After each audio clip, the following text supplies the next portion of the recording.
Mental health has often been a misunderstood, stigmatized, and overlooked issue throughout history.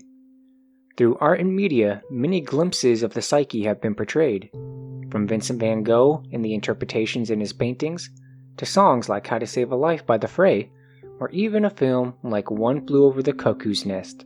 However, there is one form of media I want to take a closer look at: video games. The idea of being able to put yourself into the shoes of another should be one of video games' greatest strengths, not just sitting and watching a story, but actively participating in it. However, it needs to be done with tact and well-intentions, not to mention the research that needs to be done to accurately portray these things. So it's with these thoughts that I decided to make a series covering this exact topic. I'm calling it Games on Mental Health. This series aims to find out how games represent various aspects of the psyche, plus how they could be better represented in their respective games. I need to state that I am not a licensed clinician or therapist. While I have read the DSM-5 and consult about these topics to people with credibility, I am in no way an expert, and any analysis I make should be taken lightly. Also, I will have a guest musician at the end of every video, performing a song about mental illness, whether it's a representation of the character or their own. This episode features Hi, I'm Senpai. I will link his information down below if you enjoy his song. With all of that out the way, let's get to today's game, The Cat Lady, made by Harvester Games. We're put into the shoes of a woman named Susan Ashworth, a depressed woman who attempts to take her own life. Throughout the story, we're given choices to decide how Susan reacts and ultimately the path she takes. With the curse she is given in the game, she cannot die, at least permanently, even if it's what she wants. Whether she continues to cry and wishes she died, or starts to see the good in the world and move forward is up to the player. Keep in mind that my playthrough will be different to others, and how she ultimately ends up can change the perception about her. With that, I take you to Chapter 1, House in the Woods. My name is Susan Ashworth. Before the chapter officially starts, we begin with Susan introducing herself. True to the title, a cat clock ticks. She explains to us that she secluded herself and has taken a bunch of pills given from her doctor. Because earlier tonight, I swallowed a whole bunch of pills. They're legal, of course. Prescribed by my doctor for my sleeping problems. Any second now, I will be dead. I feel calm. I'm ready for it. After the monologue, the camera pans down to a written note, with the ending saying, Thanks for nothing. Goodbye. We see Susan at practically her worst, having given up and cynical of the world. After the screen fades to black, we're put into what looks to be a meadow of wheat. This is where the chapter actually begins. The music is soft and somber.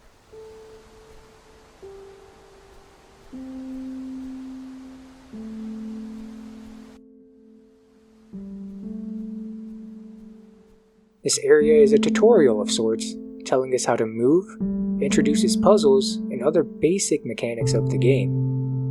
We move left or right to pan to the next areas. Moving right, we come across a house we can't enter yet. Moving right to the next area leads us to a tunnel full of crashed cars.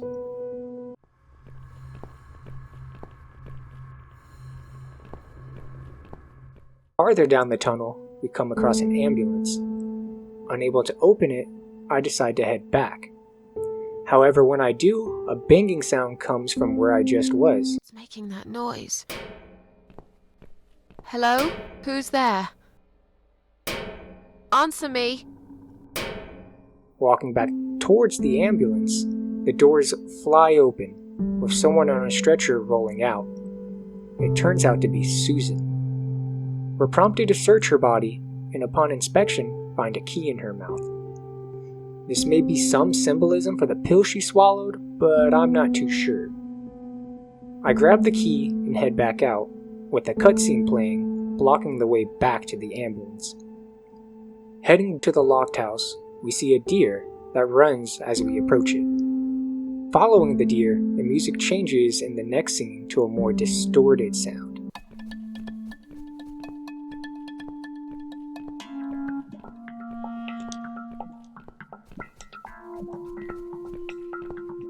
Continuing down the path, we come across Susan's lifeless body hanging from a tree. Susan remarks that she should be scared, but just feels empty. Susan notices a key around her neck. Unable to reach it, I decide to head back the way I came. However, the path is different this time, with me passing a crow around some tombstones, and ultimately ending up in front of a gate with a few animal heads surrounding it. The gate is locked. With no way forward, I head back once again. The crow I mentioned flies from screen to screen. I follow its path, leading me to a butchered deer with a knife stuck in it I can pick up. Exiting the room, we're put back to where Susan's body was hanging. Using the knife, I cut it down and collect the key that was around her neck. This key opens up the gate we found earlier with the animal heads. Upon entering, the music shifts once again, and there's a woman standing by the house, saying that she has been expecting us. Welcome to my house, Susan Ashworth. I have been waiting for you, my dear. I knew you would turn up one fine day like this. Who are you? I have so many names, it's hard to pick one. This almost zombie-looking woman knows Susan's name. When we ask hers, she tells us that she goes by Minnie, and inquires us to tell her what we think it is. I have Susan guess death. The woman exclaims that she might be, plus that she's both doom and salvation. Something both feared and adored. She exclaims she's always been there for Susan, and after more banter, we ask what this place is. She tells us that this is her home, and rarely lets others in. However, she made a special exception for Susan. She has an offer for Susan, then invites her inside to continue the conversation. Once inside, Susan exclaims that she still doesn't know who she's talking to. In response, we're given a name. But there is one name the fallen ones use when I speak to them. I find it most accurate. The Queen of Maggots. Is that what you are? Why, maggots? Because they feed on what's dead and gone. It's a very Lord of the Flies-esque name, and from this point on, I'm going to refer to her as Mag instead of Queen of Maggots. Susan asks if she'll be punished for taking her own life, with Mag saying she has sympathy for us and wants to help. That's the reason we're given for being allowed to come here. The conversation continues with Mag saying she's seen everything that has happened to Susan. Getting to the most important question, Susan asks what Mag wants her to do. We're invited into the next room with a much more religious atmosphere to it. Mag tells us that she is dead but not death, is as powerful as gods, and has chosen Susan. The task is to go back to the world of the living and face 5 people that are also special, similar to Susan. The banter continues with Susan degrading herself, but Mag says that's the exact reason she was chosen. Susan says she just wants the suffering to stop, with Mag remarking the suffering never stops. Finally, we ask who the 5 people we need to confront are. Mag explains that they're parasites, that their sins must be atoned for. We're told we'll know them when we see them, and the idea that they'll want to hurt others is reinforced while the conversation continues. Susan believes herself to be too weak to do this, with Mag ironically agreeing with her. However, she'll give us immortality as a gift to help us conquer this challenge. Susan begs to just let herself die, but Mag won't allow it and until the 5 people have been taken care of. We're taken into the last room, which has a much darker and horrifying atmosphere. Susan is depicted crucified to a cross in the middle of the room, with Mag telling us this is a taste of the suffering she'll face if she fails. We pull out the crowbar by the cross and proceed to the final conversation. I have Susan tell Mag that I won't take orders from her and that she's ready to turn her life around. Mag calls her a fool, saying that in the end, she'll be begging her for a second chance. Susan begins telling herself to wake up, causing us to appear in the prior room. This time we interact with the candles that were laying around. So, my curiosity took over, leading me to blow out a candle. Maybe one day you'll forgive me.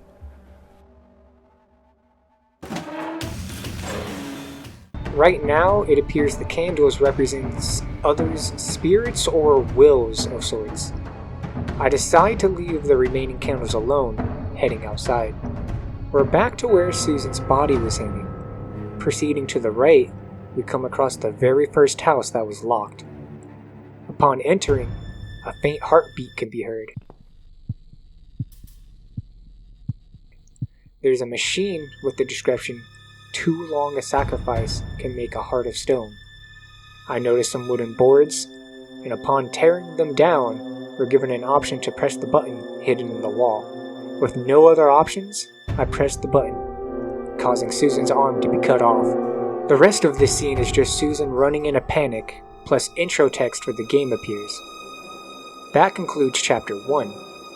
It's interesting in the end that Susan proclaims to be ready to turn her life around, even though a few minutes earlier it was the exact opposite. We'll see how this plays out later on.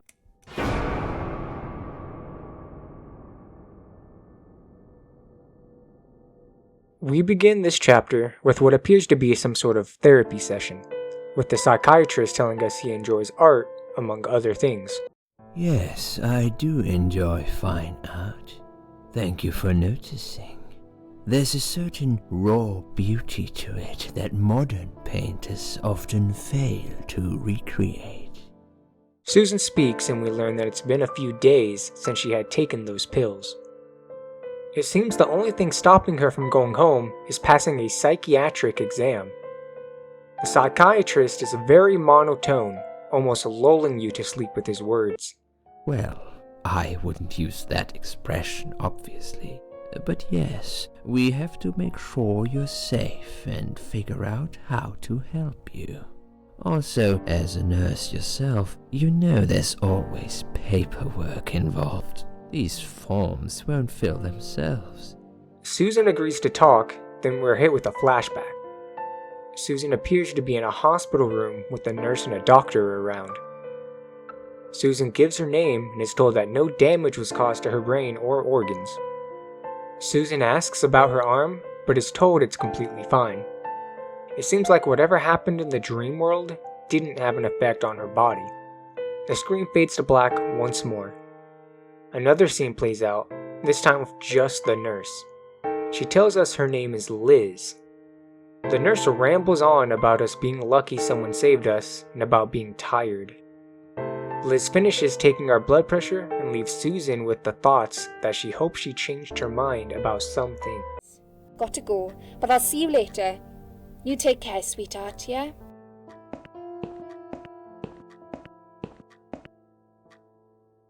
When the screen comes back, we're shown Susan being burned alive by the overhanging light. However, it turns out just to be a dream. We see Liz here again at the edge of our bed. We're given the option to choose what to say. I tell Liz about the dream, and she ends up telling us a story about a woman in their care that was on a lot of oxygen. She had to stay in bed, she was told. But she wouldn't listen, of course, and as soon as they'd left, she lit up a fag. The whole room went up in flames, and so did she. I guess you didn't really want to know that, did you? We learn Liz's full name next, Elizabeth. I ask Liz what happened, while also telling her our side of the story. Liz actually believes the tale Susan gives. Then we're told Susan's daughter saved her, which makes no sense since Susan exclaims she has no children. Your daughter, of course. She called an ambulance. If it wasn't for her, you'd sure be dead now, Susan. My daughter? Yes. Why? Why'd you look so pale all of a sudden, Susan? I don't have a daughter. The conversation continues on, and we learn Susan's heart stopped for nearly a minute, needing to be resuscitated. We learn that we're in Dime Ward, or Die Ward as Liz calls it, since everyone who comes here wants to die, telling us that this is a suicide watch unit. Continuing, she tells us a bit of a warning. We're told to be careful around Dr. X, the chief of psychiatry in the hospital. We'll have to talk to him, and we're told he's really good at getting into people's heads. I continue to ask more about Dr. X and Liz. Liz believes X is a decent guy, at least to her, but he does have a weird smell. On the other topic, Liz tells us about her roommate she believes is a stripper, among other things. And that brings us back to the doctor. This is part of the game where we can choose some of Susan's backstory. Dr. X asks about Susan's childhood and her relationship with her parents. I chose to say that they were good, caring parents to her, though we learn that they both died from unfortunate circumstances. The father from cancer, and the mother from heartbreak about the diagnosis for the husband. She passed away 7 years ago. When Dad first got diagnosed with cancer, it was too much for her. He kept pretending he was fine, but she just couldn't take it. Her heart gave up. She died quickly.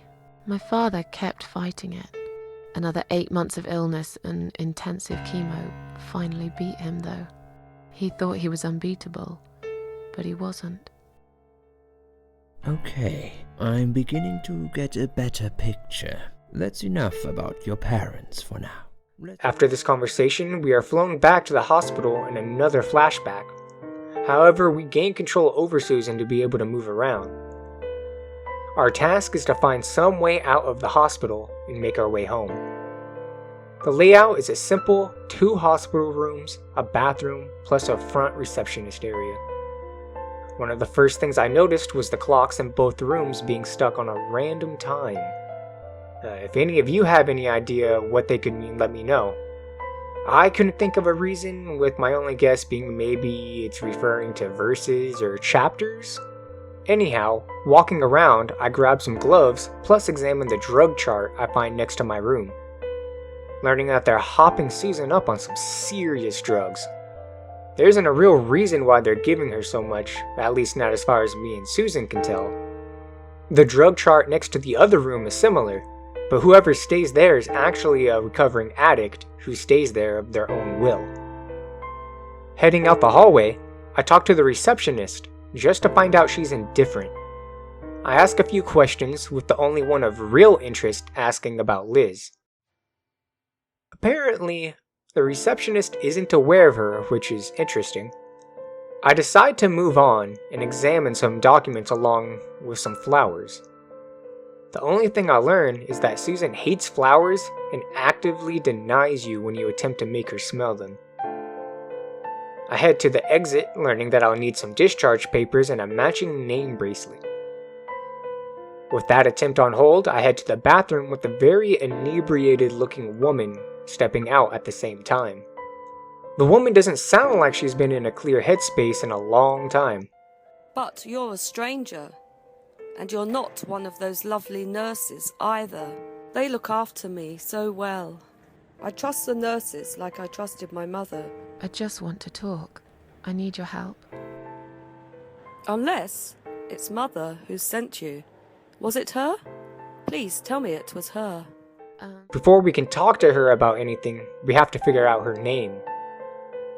I find out that none of the options given are her name, meaning I'll have to figure it out another way. Heading into the bathroom, I find a medication pot in the trash, which has to be one of the most unsanitary things I can think of. I also find a piece of glass off the mirror. After taking a whiz, I clogged the toilet, then pressed the emergency button. I let the receptionist deal with it while I sneaked to the front and steal a discharge paper. Now for a long time, I thought the folders by the front were the way to find out the mysterious lady's name. It made sense to me, but I learned the right solution after bumbling around for a while. After the toilet gets taken care of, I press the assistance button again, this time leading me to getting drugged by the receptionist. This takes us to what I'll call the drug world. Besides the creepy walk of Susan, the sounds are hair-raising, with whispers and flesh sounds turning into blood-curdling screams by the other patient's room.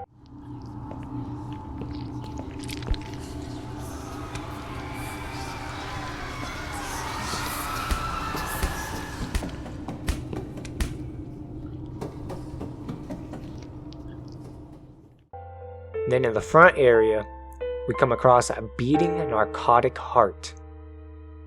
I instantly cut the heart with the glass, filling the pot I have with the blood of the heart. With nothing seemingly left, I head to my room, where the sky is racing, and I slump into my bed. Little did I know there was still one thing left. After more meandering, I find out about what I'm missing. Those words in the bathroom of the drug world are part of that mystery lady's name.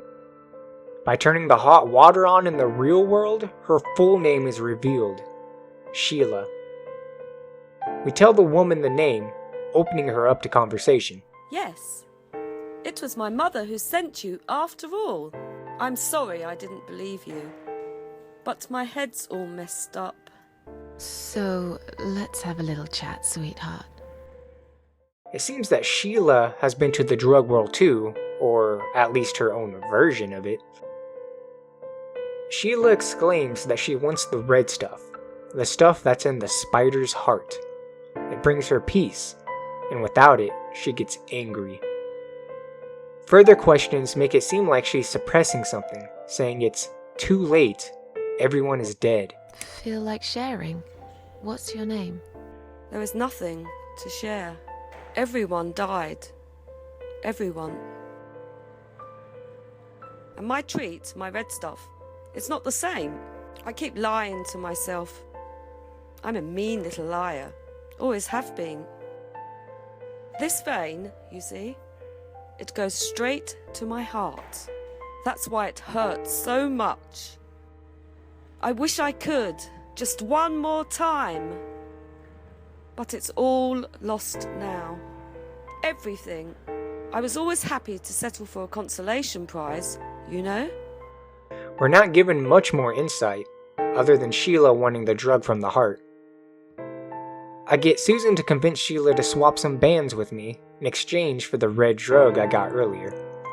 That completes everything I need to convince the guards for Susan's discharge. I head that way and manage to slip past the guards, then proceed out the hospital, or so I thought. Until Susan sees Dr. X at the end of the corridor. The doctor tells us that Susan was mistakenly given drugs, attempting to reassure us no more will be given, and that we may be discharged in the morning. After a small amount of squabbling, we're placed in the doctor's office again, being asked more personal questions about Susan. I answered these questions more as if I was being asked instead of Susan, using my own depressed time in life while also seeing a therapist for a short time. The doctor asks a myriad of questions, most being basic things like how do you feel now or if we consume alcohol. There's one thing the doctor says during this part I want to bring up. Right here, the doctor exclaims that men are 3 times more likely to commit suicide. I couldn't say, Susan. The statistics show that men are 3 times more likely than women to commit suicide. That puts you in the minority. But of course, that's missing the point. While I can't speak for the doctor's specific statistics, the DSM-5 states women are more likely to attempt suicide, while men are more likely to complete it. the suicide rate between men and women with depressive disorders is smaller than in the population as a whole, which is most likely what the doctor was referencing, which is still a tone-deaf response, and a more careful response should have been given since women also suffer greatly. The doctor continues his questions, most being to expand Susan's thoughts and feelings to us. We learn that Susan has, or more likely had, a husband, with her attitude being dismissive in addition to uncomfortable about the topic. Finally, I'd like you to tell me about Eric. Eric? Yes, your husband. I believe this might be important. What can you tell me about your relationship? What had happened between you two? It's getting late. Can we talk about it some other time? Fine. I suppose you've opened enough for one day. Okay. The last thing the doctor asks us is what happened last night, bringing us into a sort of pseudo-flashback. Susan's awoken by Liz and is told that they need to get out of here, that if they don't escape, they're going to hurt her. Susan follows, bringing them up to the roof of the hospital, with Liz bloody and standing on the edge of the roof. Liz tells us this is the only way out, the only escape, trying to convince Susan to do it with her. I try to convince her this is a bad idea, though she just continues to talk about needing to end her suffering, that no one ever listened or cared. Susan tells her she does care, and after recalling the things Liz said to her, she admits that they could have been good friends, but it wasn't enough. You and I could have been good friends, you know. You really listened to everything I said after all. I'll be back. When you need help, I'll be there, Susan. But right now, it's time for me to let go. No!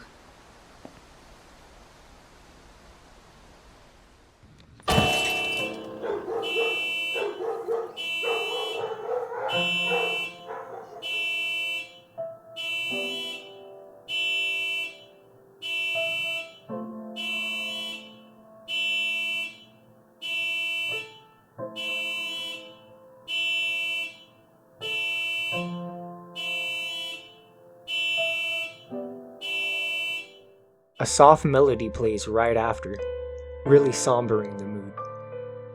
The conversation continues in the present, with Susan telling the doctor everything. Curiously, the doctor says that Liz is fine and invites us to check up on her. Heading towards the door, Susan finds it locked. The doctor's demeanor shifts, turning grim. The doctor is creepy for a bit, before saying he would have let Susan go if it wasn't for Liz, then stabs Susan multiple times, killing her. I like your green eyes and your sleek cheekbones. You're a clever girl, Susan, but the sadness has poisoned you for too long. There is no coming back from it. For what it's worth, I would have let you go if it wasn't for Liz.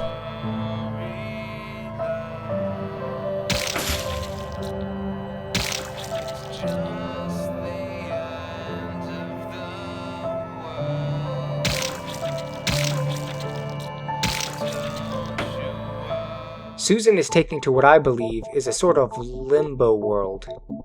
Walking forward towards a rope, I pull it, pausing the music. An ominous eyeball appears, with the crow talking to Susan, telling her he can help her escape. The crow says there are 2 doors. One will take us back to where we belong. The other has a great reward behind it. It's something Susan has always wanted. Which is weird since neither seems to have a downside. Plus, Susan hasn't mentioned anything about wanting something outside of dying. We're given a riddle.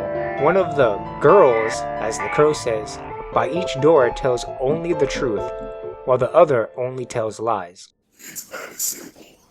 One of my girls always tells the truth, while the other one always lies. And I'm guessing you can't tell me which is which? It's something I've forgotten myself a long time ago, Susan. But does it really matter? The question is also the leads to find the right door. I know of this riddle, so I knew what to ask. Simply by asking what door would the other one point to, you get the answer for what door they would both have to pick, since both would have to point at the bad door to answer the question. However, we still don't know what door is actually what. In my mind, the door that lights up would be the great reward, as contradictory as it may sound. Susan hasn't wanted anything really this entire game so far, so my logic was that since they chose the bad door, I should just go through the other one. Well, this leads Susan to getting her great reward. Is this supposed to be my reward? Flowers? I hate flowers! You lied to me! You lied.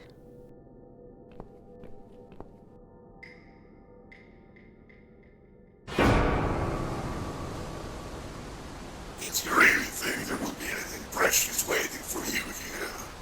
Look at the lovely roses. Just like everything else in the room. They just turn into ash. A door appears in front of me. Foolishly I enter, bringing me to the room where I took someone's life. I begrudgingly blow out another candle. This time, it's an old woman in a hospital bed, whose heart slowly stops.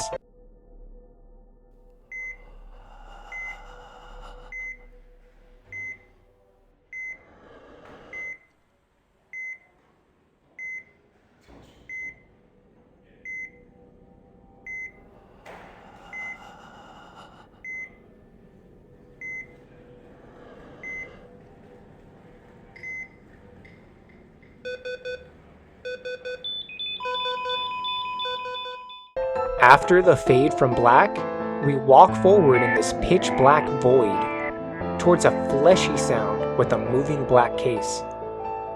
I unzip it to reveal Susan's body. After opening her eyes, we're shown to be in a soundproof room with dead bodies inside. But this means the old woman was right. I can't die. I'm immortal. I think it's time to find out how very mortal you are, Doctor. I instantly head out the room to find that the doctor has been using dead women to create art out of.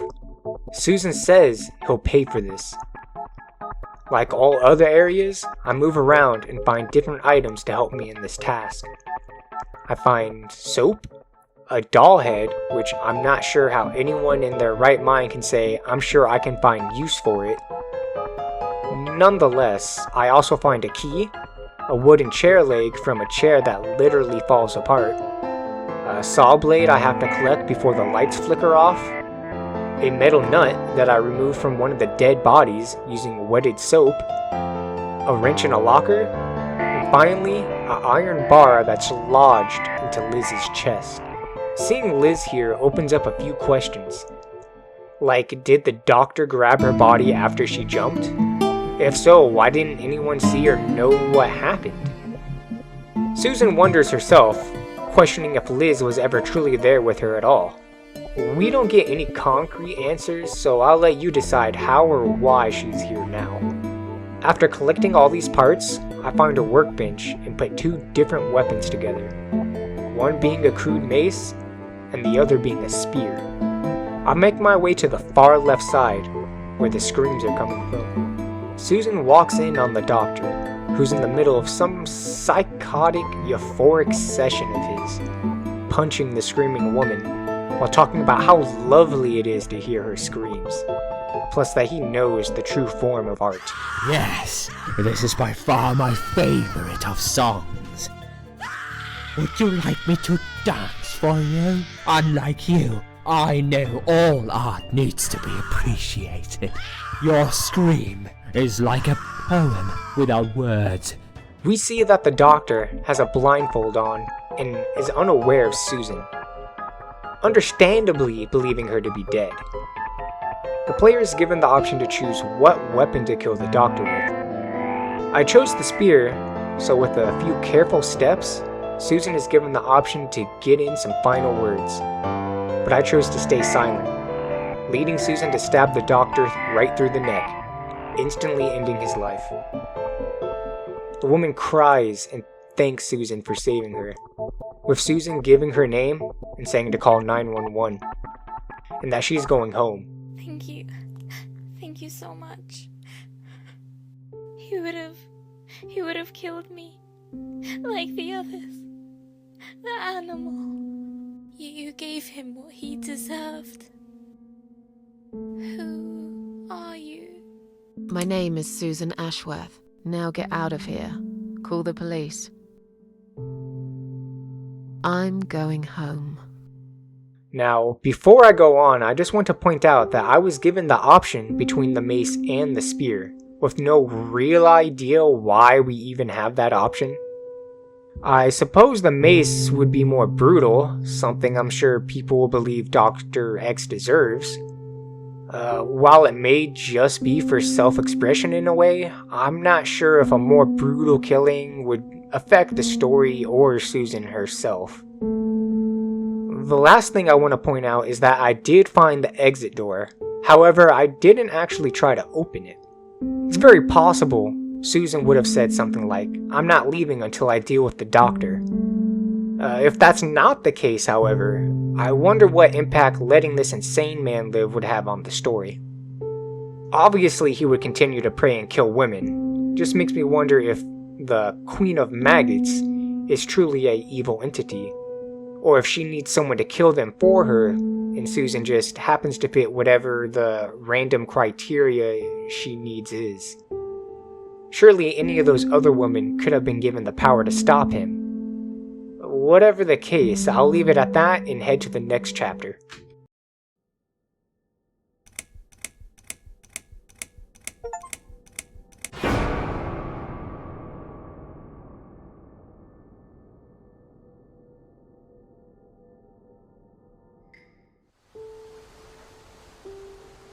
Standing by the river, I wonder, do I need a stone?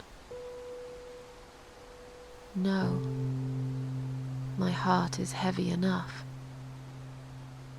It will drag me down for sure. We begin this chapter with Susan giving a monologue on a bridge. The mood is somber, the camera panning down from the sunset to the river below, then transporting us back to the present. We see the complex Susan lives in, where Susan exclaims she'll be safe. Susan just wants to pretend things are normal for a bit, while trying to enjoy some smaller things in life, with the first order of business being to wash off. However, before she even gets the chance to turn on the water, her power goes off. Thinking she needs to put money on the meter, we're told to grab some money from her bedroom. The game throws us a new mechanic at this moment. Whenever Susan gets upset, a red bar will fill up. When it reaches the top, Susan will suffer a complete mental breakdown. With this in mind, I make my way to Susan's room, collecting a mug on the balcony along the way. I've got to say that her room is very creepy, with almost a demonic looking picture as soon as you enter. In addition, the only sound is rain, her clock, plus her footsteps.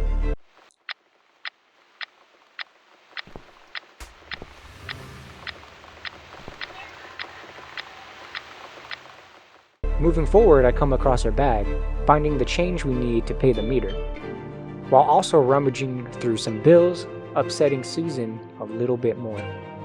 Before I head out, I notice one colored picture on the wall, which looks similar to the starting area of the game. Maybe this is some sort of parallel, but with nothing else, I head to the meter to get the lights turned back on. Going into the dining area, a shadow appears, scaring me and Susan, causing us more distress. I hurry my way out to the hallway to get the lights turned on. Finally accomplishing this, we're introduced to the blue bar, which only goes up when Susan is happy and satisfied. Once it fills up, Susan will be able to relax and get some rest. I head to the shower to finally rinse off. When I do, we're taken back to the bridge scene. Standing by the river, I smile. Will I miss it all? No. I'll be glad to leave it behind and never come back. Returning to the present, after a satisfied Susan exits the shower, she thinks about getting some food. So that's the next objective on my list. Heading to the kitchen, I grab a burger out of the fridge. In addition, I grab a box of matches, plus some cat food out of the cupboard. I put the burger into the nearby microwave with 4 different times I can cook the burger for. In my mind, I thought 90 seconds would be fine. I know we've all cooked something, and a part of it was still cold, even after sounding like World War II in the microwave. Unfortunately, I was wrong, and the burger explodes in the microwave. The correct answer was 80 seconds, which, whatever, I guess. To Susan's dismay, she won't be eating tonight. The next thing she wants is coffee. I managed to get it right this time, making a nice cream coffee to help Susan relax. I head to the balcony to find a crow hanging out. Susan doesn't like it and can't seem to get the crow to leave, causing her more stress. Needing to find a way to get rid of the crow, I head inside into the spare bedroom. There's a teddy bear that, for some reason, upsets Susan a little more, causing her to get to the edge of a mental breakdown. I grab a shirt by the door and proceed out looking for more stuff to help. I head to Susan's bedroom closet, where I find a volleyball that falls out when she opens the door. Surprisingly, this doesn't upset her, so I head back to the balcony and put the shirt and ball on the laundry rack she has. Still needing another item, I head back inside and muddle about for a bit before I realize that there is a hat by the front door. Believing that's all I need, I head back outside, putting the hat on and completing my mini scarecrow. The crow flies away, letting Susan relax, drink her coffee, plus light up her cigs. I'm back in my old life. But how can I restore what's been broken for years? So far, nothing seems to go right. Every little thing is against me. Maybe it's my destiny to lose after all. And now those parasites, like if it wasn't enough, but I killed Dr. X, and I saved somebody's life. That felt good. The bridge scene plays again. This time, Susan implies that she jumped. However, some man jumped in after her, saving her life. Standing by the river, I close my eyes. One jump, and I'm there.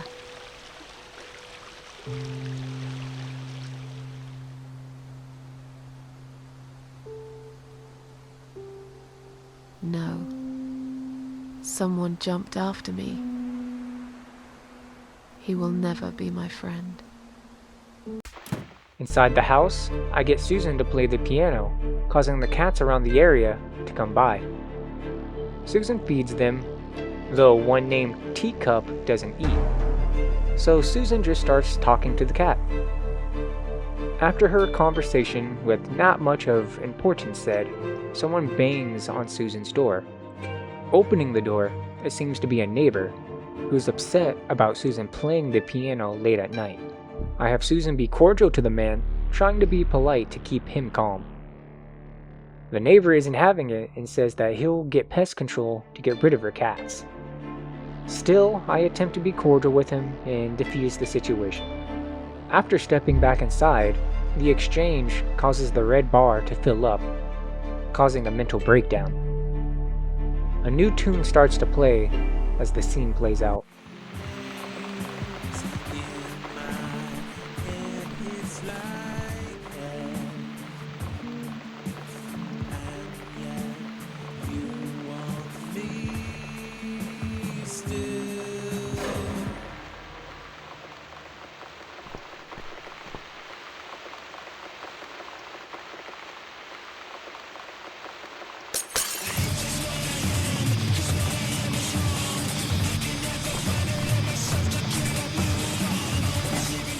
bridge scene pops up one more time, this time with Susan wondering if she'll try jumping again.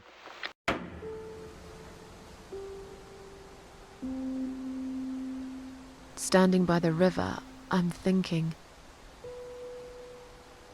will I jump again? No. Behind the closed doors, I have fallen in love with the razor. Susan has started cutting herself, or at least that's the implication I get. This scene ends the chapter, the shortest chapter in the game, I believe. I somewhat enjoyed the mechanic they gave us in this chapter for representing the stress of Susan. I feel like maybe it could have been implemented in a slightly different way, but I'll get to more of that at the end of the video. This brings us to the next chapter.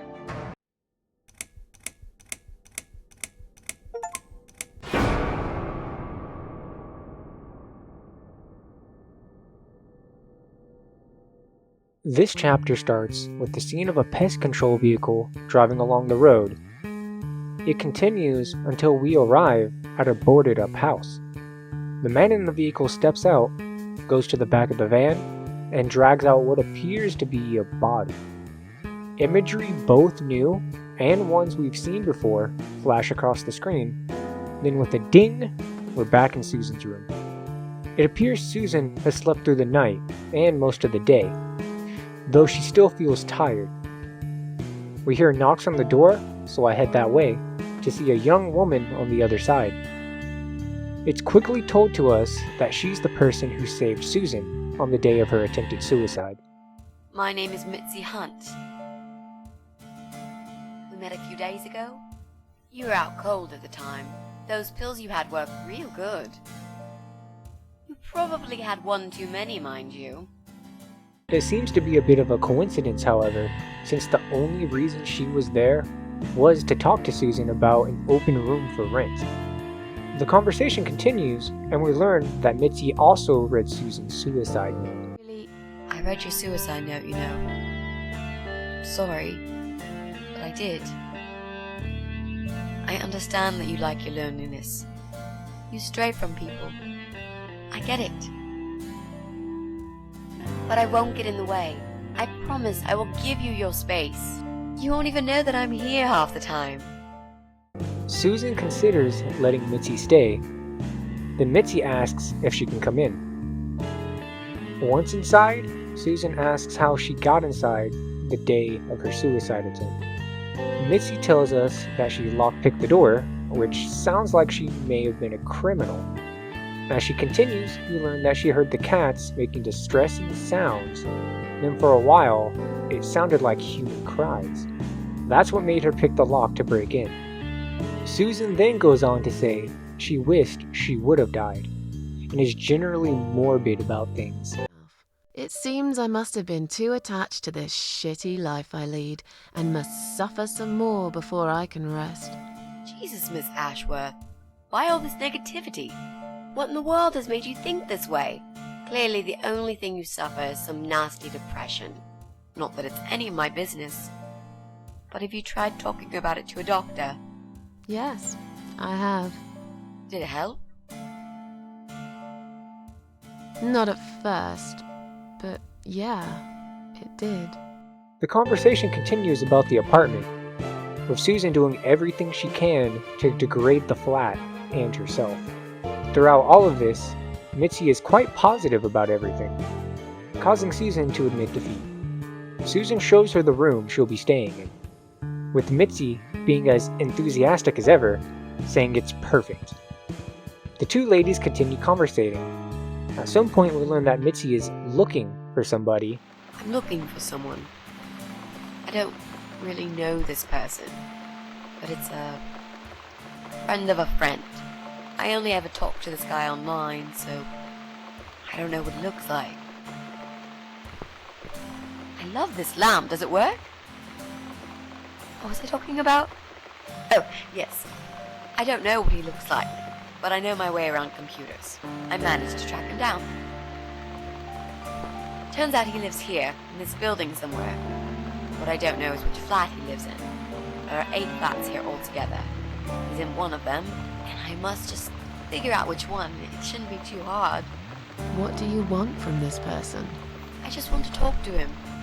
He said something really bad. Something horrible. I need to talk to him to get closure, you know? After a bit more conversation, they step out of the room. And right when Mitzi says the room is great, the Queen of Maggots appears right behind her. Susan starts snapping at her. Mitzi, understandably confused, keeps asking to stay. Eventually, Susan starts to think that instead of someone trying to kill her, Mitzi might be just someone who's going to die. Going to die?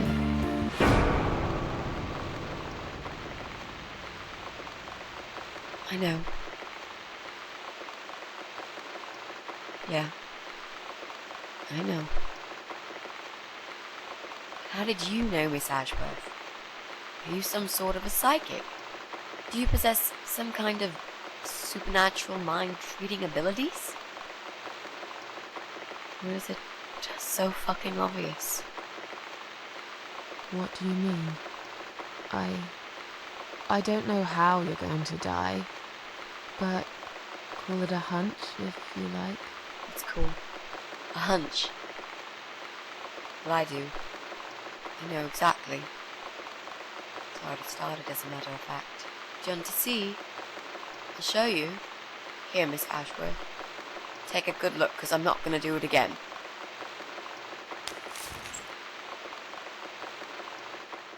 Mitzi reveals to us that she has cancer. The screen fades out, and we're transported to a basement or shelter. A man in a mask creepily talks to Susan, with plenty of sexual innuendos. Susan smugly replies to the man that she will make him pay.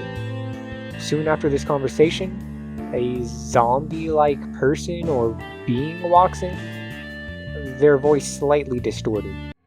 Who's this? Did you play with this little bitch behind my back? 'Cause if you did, I swear to God... Me? I'd never do that. You know me, honey. You're the only girl for me. This lady here will join us for dinner. That's all. For what? Take the goddamn mask off when you talk to me. It seems the man and this being have a couples-like relationship. This creature starts talking nonsense about Susan taking her husband, and at the end of the rant, she pours bleach over Susan's eyes, effectively dissolving them. The screen then transitions to us playing as Teacup, one of Susan's cats. I back up and run forward a few times to knock the cage free. After escaping, I crawl through a vent, taking us to Susan's body. I leave, then a cutscene shows the man returning, talking more nonsense about his relationship. However, he does bring us a gun with a bullet, wanting us to think him merciful. So I'll just leave it for you here. Feel free to use it. That bullet's meant for you anyway. I'd better go now. We won't want to get caught red-handed again, would we? You naughty minx.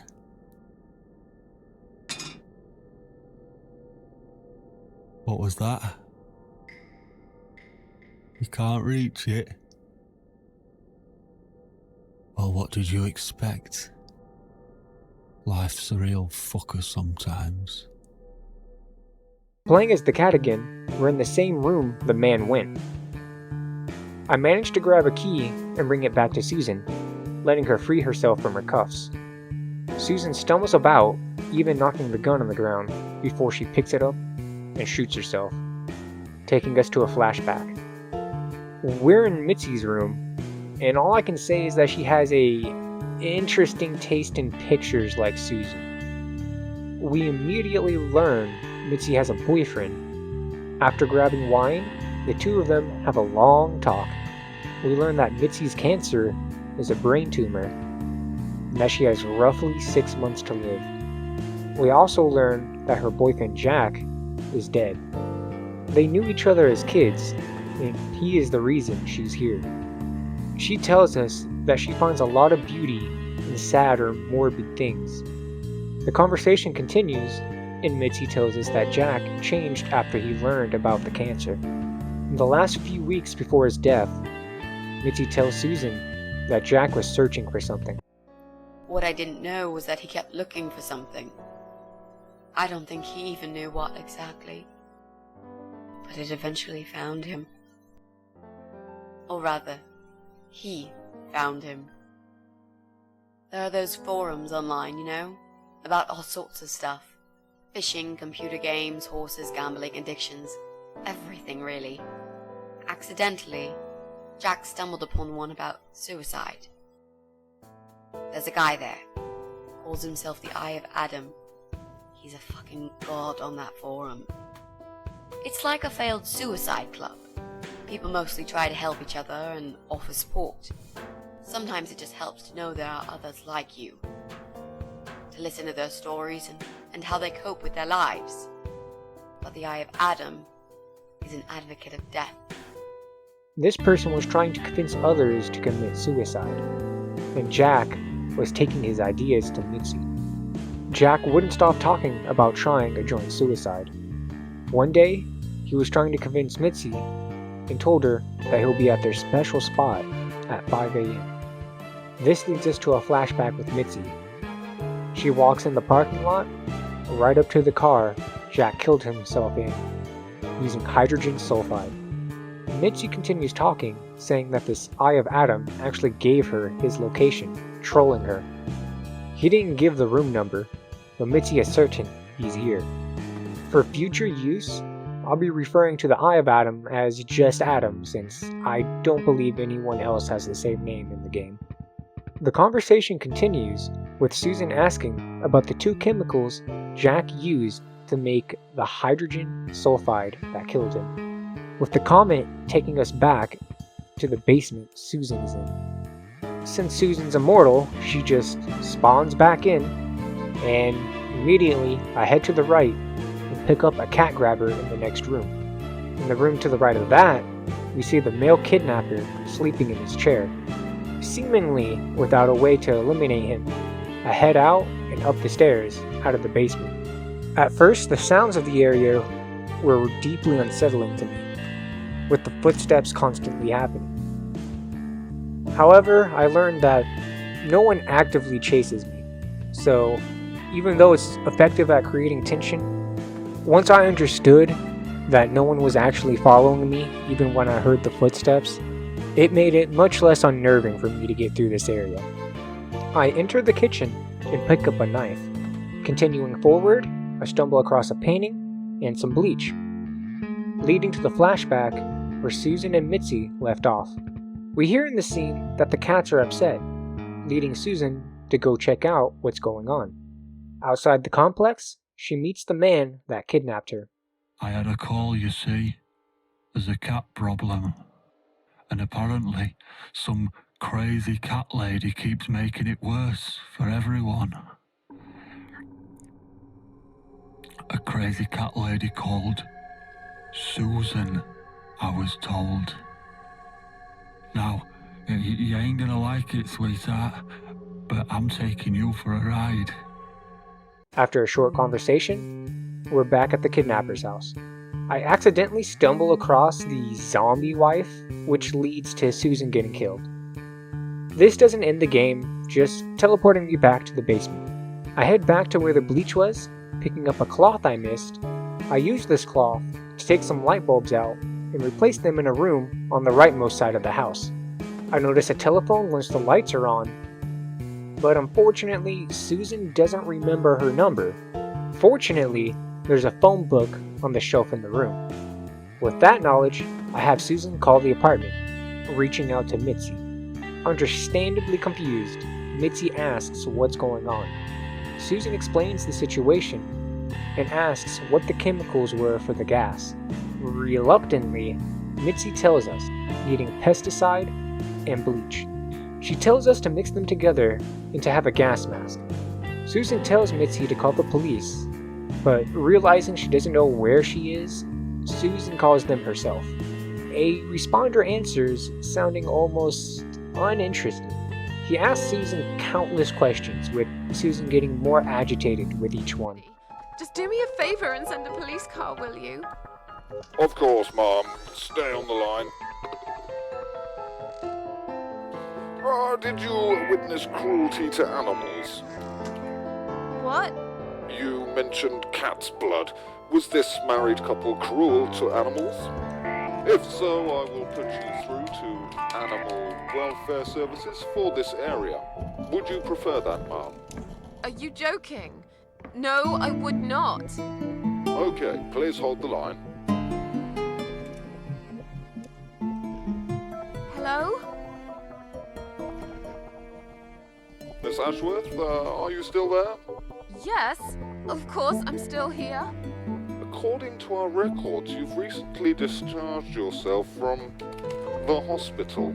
Are you currently undergoing treatment for any mental health problems? No, He goes on about getting a doctor on the line, practically unfazed by the situation Susan is pleading she's in. Eventually, Susan just gives up on the call. I head out now in search of pesticide. I revisit where the zombie lady was, checking out the acidic-looking bathtubs. I find a key in one of them. With the cat grabber, I grab the key and head back towards the front. Outside the front, I use the key on the back of the van, gifting me a gas mask. I use the knife to get a loose brick by the house, then use that to break into the front of the van. I guess this van has a specific key for the back and not the front, but whatever. Finding a phone, I call the house, luring the zombie lady out, while I hide out under the table. This lets me sneak into her workshop and steal some pesticide. With seemingly everything I need, I walk my way outside and use the picture I grabbed to block the small window for the basement, then head to where the man is sleeping. I put the gas mask on, mix the two chemicals together in a bucket by the entrance, then close the door.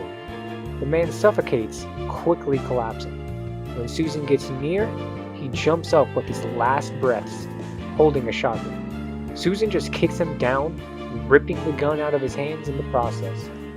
Some new music plays as I make my way to the wife.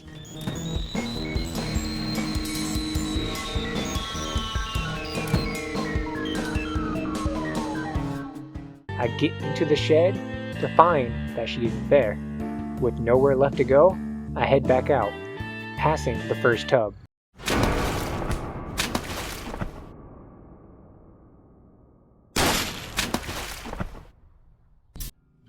Where I've been. Do you know what I've seen? Do you know where I've been? I've been for the broken machine. With the end of that chapter, this will bring this video near its conclusion. However, before it ends, I do want to try and take a look at the condition of major depressive disorder and see if Susan, up to this point, meets the criteria. The reason I'm choosing this specific disorder is because it represents the classic condition for its specific type of disorder, and in theory will help us understand what Susan may suffer from moving forward. I'll be taking a look at other characters and what they may qualify for also as the story progresses, but for this video, I'll be focusing only on this specific topic. We will need 5 symptoms out of this list for Susan to qualify for this condition. Now, I do want to state that typically someone will have multiple sessions and be personally asked questions by a licensed therapist of some sort to reach this diagnosis. Of course, since this is a video game, I only have access to what is told to me in the story itself. So out of these 9 symptoms for major depressive disorder, let's see what Susan meets the criteria for. I believe Susan meets the first symptom for a depressed mood most of the day, nearly every day. Since we never see her or hear her express any real joy or satisfaction throughout her days. And there are no instances I can point to so far that can really be considered Susan being happy. Maybe a neutral emotional state at best. Now, a lot of what has happened in the story up to this point hasn't given Susan much room to be happy or take time to enjoy herself.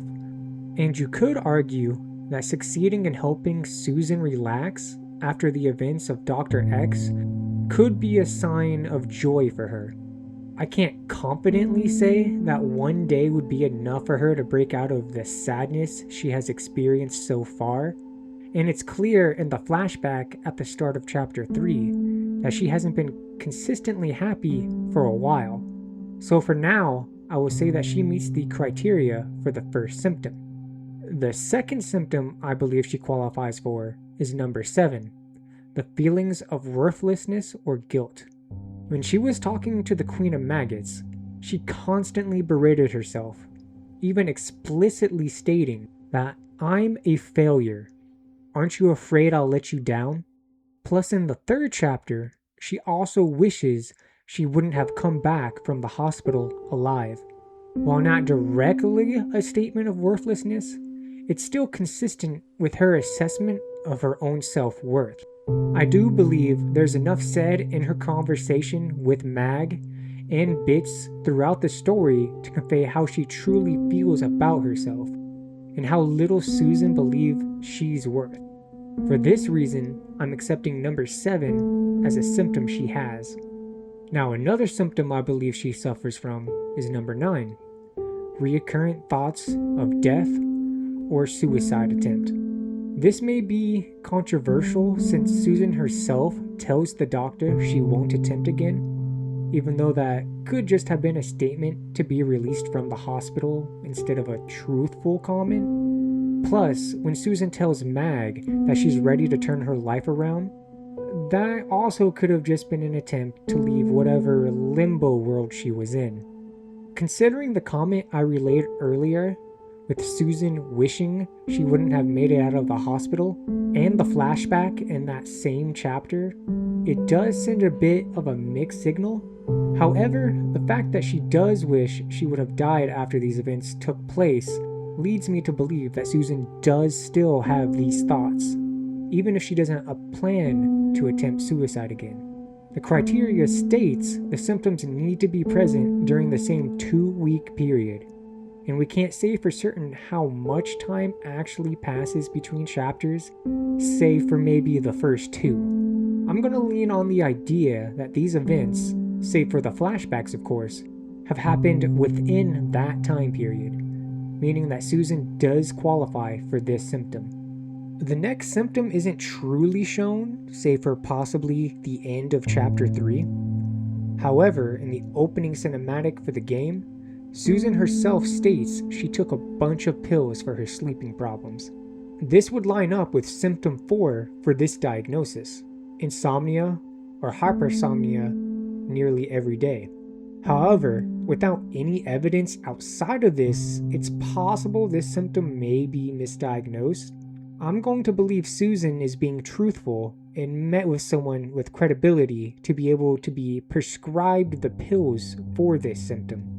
Susan does make a comment to the doctor that she wants to go home to catch up on sleep, and admits that she probably sleeps too much.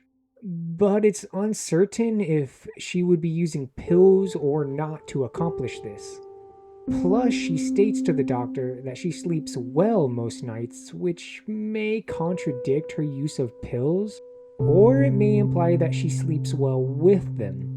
I can't say for certain if this condition is still within the 2-week time period, or if the pills are what truly help her sleep. Still, I'll tentatively add this as a symptom she does suffer from, though I could see this one being a misdiagnosis. Now, the only other symptom I believe we may have a cause for is number 2, diminished interest or pleasure in almost all activities, most of the day, nearly every day. Susan states in the beginning cinematic that she doesn't enjoy other people's company, at least as of late. Outside of this comment, we truly don't know much about what Susan truly likes. We do know she still enjoys the company of her cats, that she likes coffee and cigarettes. However, it's possible the cigarettes could be linked to substance abuse. Ignoring that, in the conversation with the doctor, Susan states that nothing made her happy anymore. Not baths, TV, or books would help, and that it would only get worse, which is a direct statement that reinforces this as a symptom she suffers from. I'm going to side with Susan's words and also assume that she still feels this way during our 2-week time period and add another symptom that she suffers from, meaning that she does meet the 5 symptom criteria to be diagnosed with major depressive disorder. I do want to state that my analysis could be flawed, and if you believe my diagnosis is wrong, then that's a completely reasonable thing to believe. The other 4 symptoms, I either couldn't find enough or any signs that she may suffer from them.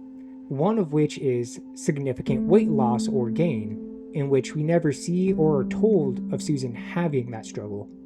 Another is fatigue or loss of energy nearly every day, in which she does make a comment about looking for work and being awfully tired most of the time. However, since this is the only time I noticed it being brought up without any other examples or talking points, and she speaks of this in the past tense, I'm going to omit this one as a current symptom.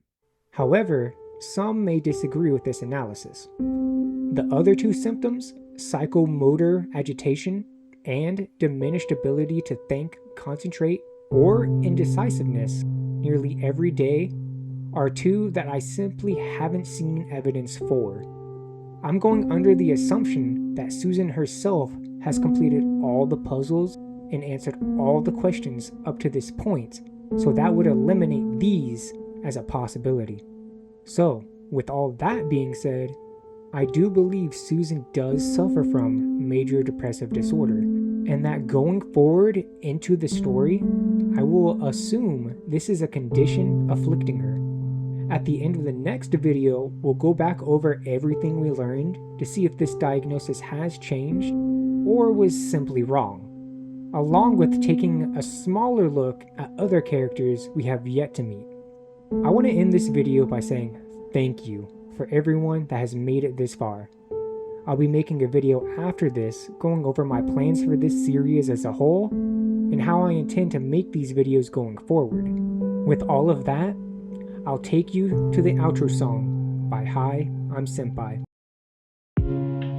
I know I gotta be strong, I know I gotta keep They wanna know what I'm sad for, but it's hard.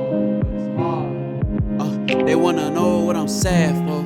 I know I gotta keep going, trying to find the strength to keep They wanna going. Know what I'm sad for, but it's hard. Well, if you really wanna know, cause I got some shit that I need to get fixed, but I'm broke, so it's gon' stay broken. Just got a grip on my chest, it's like every deep breath costs a token of pain that I carry in silence. I smile, but inside I'm coping. Trying to stay dry from the rain, but the storm on my brain steady flowing. These bills just keep stacking, my dreams have been lacking. It's hard to stay focused, my heart keep cracking. I act like I'm fine, but I'm dealing with madness. Trapped in the moments where I question my worth. Is this all that I'm worth? Why was I put on this earth? My existence don't feel like a blessing, just more of a curse. Just another lost soul trying to fight through the hurt. The motherfuckers got the nerve. I know pressure make diamonds, but I'm just trying to breathe and I'm drowning. Keep the smile on my face, cause I'd rather pay in the silence. Fighting my way through the noise, but it's violent. I'm still here, so I guess I'm surviving. Striving to get to the point where I'm thriving. I walked through the fire and came out with flame on my chest. Turned all of my losses to lessons. Now I wear pain like a vest. I tried to end it, but God tapped me on the shoulder like, boy, I ain't done with you yet. Damn, respect. Ain't much that I can say to that. Let me get out of bed, let me get out my head, let me just try my best. Let me clean up my crib, let me change how I live, let me change my reaction to stress. Let me find the strength to help someone else if they felt how I felt.